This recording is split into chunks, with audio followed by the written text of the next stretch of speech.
আসসালামু আলাইকুম শিক্ষার্থী বন্ধুরা, আমরা প্রতিদিনের ন্যায় আজকেও আমরা লিঙ্কার অথবা কানেক্টরসের বেশ কয়েকটা নিয়ম জানার চেষ্টা করব ইনশাআল্লাহ। তো গত ক্লাসে আমরা শিখেছিলাম use of and, use of as well as, use of also. আজকে আমরা দেখব ইউজ অফ হোয়েন এবং আরও কয়েকটা ব্যবহার দেখার চেষ্টা করব। তো হোয়েন ব্যবহৃত হয়, হোয়েন আমরা জানি এর বাংলা অর্থ হচ্ছে কখন। হোয়েন, তো আমরা সবাই জানি যে সময় বোঝাতে আমরা হোয়েন ব্যবহার করি। তো স্পেসিফিক কিছু নিয়ম রয়েছে যে নিয়মগুলো আমাদের অবশ্যই মানতে হবে যদি আমরা পরীক্ষায় A+ পেতে চাই বা কাঙ্ক্ষিত ফলাফল করতে চাই। তাহলে আমাদের ব্যাকরণ ভালো করে শিখতে হবে। পড়াশোনার কোনো শর্টকাট কোনো নিয়ম নেই, আমাদের ভালো এটা বিষয়ে আমাদের মনে রাখতে হবে যে পড়াশোনার শর্টকাট কোনো নিয়ম হয় না। তো বন্ধুরা চলো শুরু করি। এখানে আমাদের ইনস্ট্রাকশনে বলা হচ্ছে যে কমপ্লেক্স সেন্টেন্স অর্থাৎ জটিল বাক্য বা মিশ্র বাক্যে যে প্রিন্সিপাল ক্লোজ ও সাবঅর্ডিনেট ক্লোজ মিলিত হয়ে অ্যাডভার্বিয়াল ক্লোজ অফ টার্ম প্রকাশ করলে তাদেরকে যুক্ত করার জন্য সাবঅর্ডিনেট ক্লোজের শুরুতে হোয়েন বসে, ইয়া সেন্টেন্সের শুরুতে বা মাঝখানে বসতে পারে। কমপ্লেক্স সেন্টেন্স অর্থাৎ জটিল, আমরা যেটা জটিল বাক্য বলি, আমরা জানি শিক্ষার্থী বন্ধুরা সেন্টেন্স মূলত দুই ধরনের হয়, অ্যাকর্ডিং টু মিনিং, আরেকটি হচ্ছে according to structure. So according to structure, sentences are of three types. The first one is simple sentence, then complex sentence, and then compound sentence.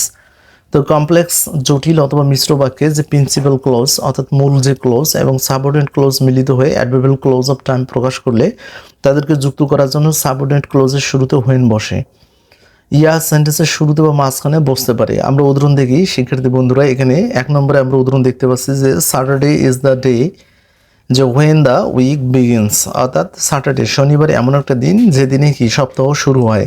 The week begins মানে সপ্তাহ শুরু হয়। তাহলে আমরা লক্ষ্য করি দ্য উইক বিগিনস এর একটি ক্লোজ, আবার স্যাটারডে ইজ দ্য ডে এটা একটি ক্লোজ। তাহলে দুটো ক্লোজের মাঝে আমরা এখানে হোয়েন দেখতে পাচ্ছি।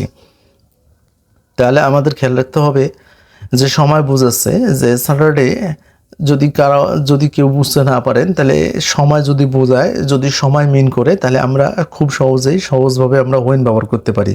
যে স্যাটারডে ইজ দ্য ডে এখানে যদি সময় বোঝাচ্ছে তাহলে আমরা কী ব্যবহার করলাম, আমরা এখানে হোয়েন ব্যবহার করলাম। তো এখানে আমরা দুটো ক্লোজের মাঝে সময় বোঝাচ্ছে সেজন্য আমরা কী ব্যবহার করলাম, হোয়েন ব্যবহার করলাম।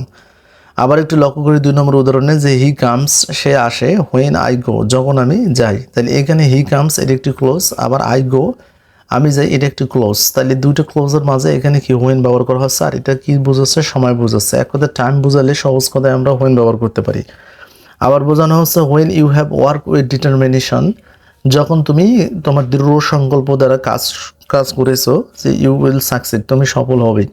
তাহলে শিক্ষার্থী বন্ধুরা আমরা দেখতে পাচ্ছি you have work with determination এটি একটি ক্লোজ, আবার ইউ উইল সাকসিড এটি একটি ক্লোজ। তাহলে প্রথমে আমরা কি দেখতে পাচ্ছি, লিঙ্কের বা কানেক্টর হিসেবে এখানে হোয়েন ব্যবহার হচ্ছে। যে when you have work with determination, যখন তুমি দৃঢ় সংকল্পের সাথে কাজ করেছো তুমি কি সফল হবে। তারপরে 4 নম্বর উদাহরণ আমরা দেখি যে Mohan will go to England, Mohan ইংল্যান্ডে যাবে। তারপর পরে ক্লোজে দেখতে পাচ্ছি she has got a visa, সে একটা কি পেয়েছে, ভিসা পেয়েছে। তাহলে এখানে আমরা কি ব্যবহার করছি, হোয়েন ব্যবহার করেছি। আবার 5 নম্বরে I leave the training institute, অর্থাৎ আমি ট্রেনিং ইনস্টিটিউট পরিত্যাগ করলাম বা এখান থেকে ট্রেনিং ইনস্টিটিউট থেকে ছেড়ে গেলাম। যে when I had completed the course, যখন আমি এই কোর্সটা সম্পন্ন করেছি। তাহলে এখানে হোয়েন ব্যবহার করা হচ্ছে। তাহলে এখানে I leave the training institute এটা একটা ক্লোজ, আবার I had completed the course আমি কোর্সটা সমাপ্ত করেছি, তাহলে এটা একটা ক্লোজ। এই দুটো ক্লোজের মাঝে কি ব্যবহার হচ্ছে, এখানে হোয়েন ব্যবহার হচ্ছে। তাহলে ক্লোজের মাঝখানে কিন্তু হোয়েন ব্যবহৃত হয়।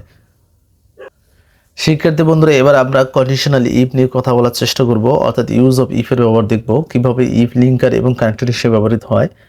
আমরা ইফ সম্পর্কে কিছু বিষয় পড়ার চেষ্টা করি। যে ইফ এর শাব্দিক অর্থ যদি, বাংলা অর্থ দেয় যদি। যখন একটা কাজ বা ঘটনা অপর একটা ঘটনার উপর নির্ভরশীল হয় তখন ইফ ব্যবহৃত হয়। প্রকৃতপক্ষে কমপ্লেক্স সেন্টেন্স এর একটি ক্লোজ যদি অপর ক্লোজের শর্ত প্রকাশ করে তখন শর্ত জ্ঞাপক সাবঅর্ডিনেট ক্লোজের আগে ইফ বসে। উল্লেখ্য সাবঅর্ডিনেট ক্লোজেই শর্ত জ্ঞাপক, প্রিন্সিপাল ক্লোজ নয়, তবে এই শর্ত বিভিন্ন ধরনের হতে পারে। তো শিক্ষার্থী বন্ধুরা ইফ আমরা পড়ছিলাম কন্ডিশনাল, অর্থাৎ কন্ডিশনাল ব্যাকরণ অনুযায়ী 4 ধরনের হয়। Number 1 zero conditional, first conditional, second conditional এবং থার্ড কন্ডিশনাল। তো আমরা নিয়মগুলো পড়ার চেষ্টা করি। 1 নম্বরে বলছে যে ওপেন কন্ডিশন অর্থাৎ মুক্ত শর্ত যদি বোঝায় সেক্ষেত্রে কিন্তু ইফ ব্যবহার করতে হবে। যেমন if you walk in the rain, যদি তুমি বৃষ্টিতে হাঁটাহাঁটি করো, ইউ উইল ক্যাচ কোল্ড, তোমার সর্দি ধরবে।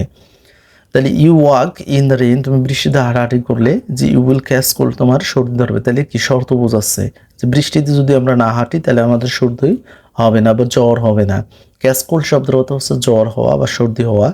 যে if you walk in the rain, যদি তুমি কি বৃষ্টির মধ্যে হাঁটো তাহলে ইউ উইল ক্যাচ কোল্ড, তোমার সর্দি ধরবে।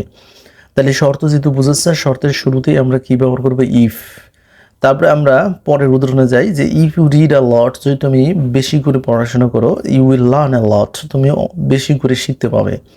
তাহলে এখানে তুমি যদি বেশি পড়ো তাহলে তুমি বেশি শিখতে পারবে, তাহলে শর্ত বোঝাচ্ছে, সেজন্য শুরুতে আমরা কি ব্যবহার করবো? ইফ। কন্ডিশনাল হিসাবে ইফ ব্যবহার হচ্ছে এখানে, এবং এটা কানেক্টর হিসেবে ব্যবহার হচ্ছে, কানেক্টর অথবা লিঙ্কের হিসেবে ব্যবহার হচ্ছে। আমরা পরের উদাহরণে যাই। ইফ ইউ স্টাডিড অ্যাটেন্টিভলি, যদি তুমি মনোযোগ সহকারে পড়াশোনা করতে, you would pass the examination, তুমি পরীক্ষায় কৃতকার্য হতে পারতে। তাহলে শর্ত বোঝাচ্ছে যদি তুমি মনোযোগ সহকারে পড়াশোনা করতে তাহলে তুমি পরীক্ষায় কি করতে পারতে? কৃতকার্য হতে পারতে। You would pass the examination, তাহলে শর্ত বোঝাতে এখানে আমরা কি ব্যবহার করব? লিঙ্কার অথবা কানেক্টর হিসেবে ইফ ব্যবহার করব। আবার দেখি যে if I had learned the lesson well, যদি আমি এই পাঠটা ভালো করে শিখতাম, আই উড হ্যাভ অ্যান্সার, তাহলে আমি পরীক্ষায় উত্তর করতে পারতাম বা আমি এটার উত্তর করতে পারতাম। তাহলে শর্ত বোঝাচ্ছে স্বীকৃতি বন্ধুটা, সেই সুবাদে এখানে আমরা ই ব্যবহার করব।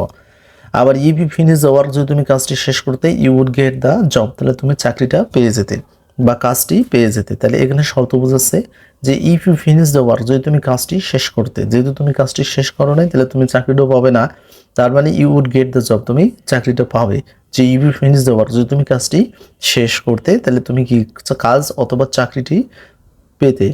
তাহলে শর্ত বোঝাচ্ছে, সেজন্য এখানে কি ব্যবহার করা হচ্ছে? ইফ। তাহলে এগুলো মুক্ত শর্ত বোঝায়, ইংলিশ ব্যাকরণ অনুযায়ী এটাকে বলা হয় ওপেন কন্ডিশন, এগুলো হচ্ছে ওপেন কন্ডিশন। এবার দ্বিতীয় নম্বর দেখি যে ইউনিফুলফিলড কন্ডিশন অর্থাৎ অপূর্ণ শর্ত। ইউনিফুলফিলড কন্ডিশন মানে অপূর্ণ শর্ত বোঝাচ্ছে, যে শর্তগুলো কখনো পূর্ণ শর্ত বোঝায় না।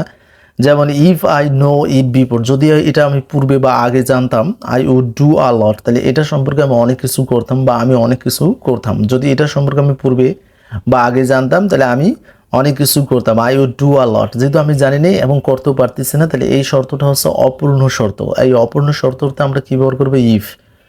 আবার আমরা দেখি ইম্পসিবল বা ইম্পসিবল অথবা যে ইমাজিনারি কন্ডিশন অর্থাৎ অসম্ভব বা কাল্পনিক শর্ত বোঝাতে আমরা ই ব্যবহার করতে পারি।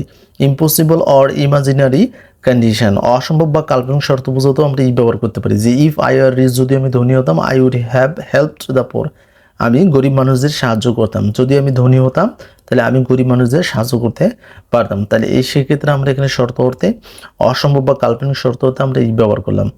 আবার দেখি পোলাইট আপিল, বিনীত আবেদন করা বোঝাতেও কিন্তু ইফ ব্যবহার করা যায়। যেমন if you would help me, যদি তুমি আমাকে সাহায্য করতে, I should be grateful to you, আমি তোমার কাছে কৃতজ্ঞ থাকতাম। তাহলে এই ক্ষেত্রে শর্ত বোঝাচ্ছে, বিনীত আবেদন বোঝাচ্ছে, এটা শর্ত বোঝাচ্ছে ঠিক আছে, কিন্তু এখানে বিনীত আবেদন বোঝাচ্ছে যে if you would help me, যদি তুমি আমাকে সাহায্য করতে তাহলে I should be grateful to you, আমি তোমার কাছে কৃতজ্ঞ থাকতাম।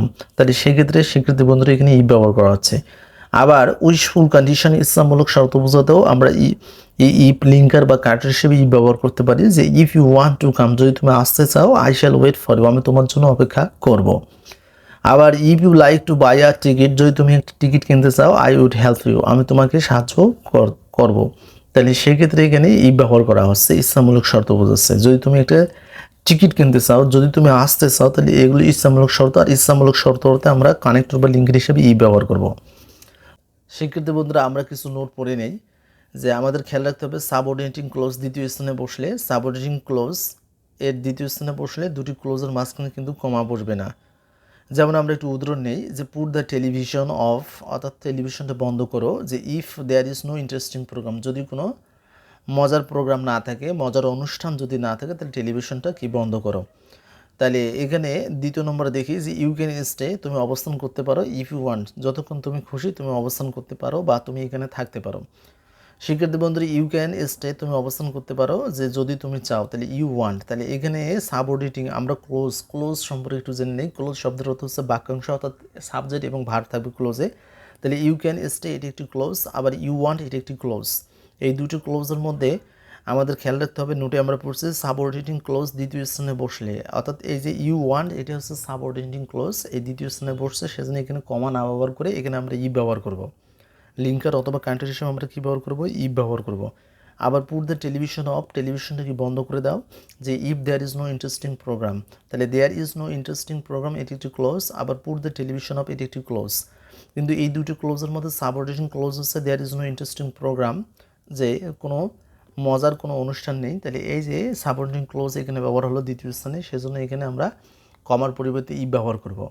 তাহলে আমরা যদি ইফ ব্যবহার করি তাহলে এটা শর্ত বোঝায় অবশ্য, তাহলে এখানে আমরা কমার পরিবর্তে ইপি ব্যবহার করব, আর এটা কানেক্টর হিসেবে এটা ব্যবহৃত হচ্ছে।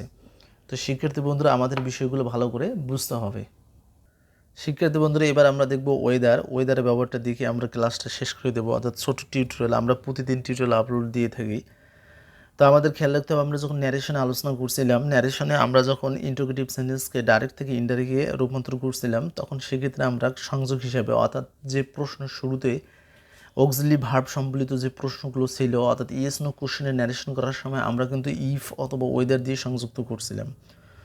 তো আমরা এখানে একটু নোট করি, যেসব ইন্টারোগেটিভ সেন্টেন্স কোনো ভার্ব দ্বারা সূচিত হয়েছে তাদেরকে ডাইরেক্ট থেকে ইনডাইরেক্ট করার সময় রিপোর্টিং ভার্বের পর লিঙ্কের হিসেবে ইফের বদলে আমরা ওয়েদারও বসাতে পারবো। যেমন উদাহরণ, সে আক্সড, সে জিজ্ঞাসা করছিল ইফ, অথবা আমরা ওয়েদার ব্যবহার করতে পারি যে সে ডিড ইট, সে এটা করছিল কি না। তাহলে আমরা যখন ডাইরেক্ট ন্যারেশন থেকে আমরা ইনডাইরেক্ট ন্যারেশন রূপান্তর করব, বিশেষ করে ইন্টারোগেটিভ সেন্টেন্সের বেলায় যদি ওই প্রশ্নের শুরুতে অক্সিলারি ভার্ব অর্থাৎ ইয়েস নো কোশ্চেন থাকে আর সংযোগ হিসেবে, সেক্ষেত্রে আমরা ইফ অথবা ওয়েদার ব্যবহার করতে পারি, যে কোনো একটা আমরা ব্যবহার করতে পারি। তো শিক্ষার্থী বন্ধুরা আজকের টিউটোরিয়াল এই পর্যন্ত। আগামী টিউটোরিয়াল দেখার জন্য সবাইকে আমন্ত্রণ জানিয়ে এখানে আজকে আমি শেষ করছি। আল্লাহ হাফেজ।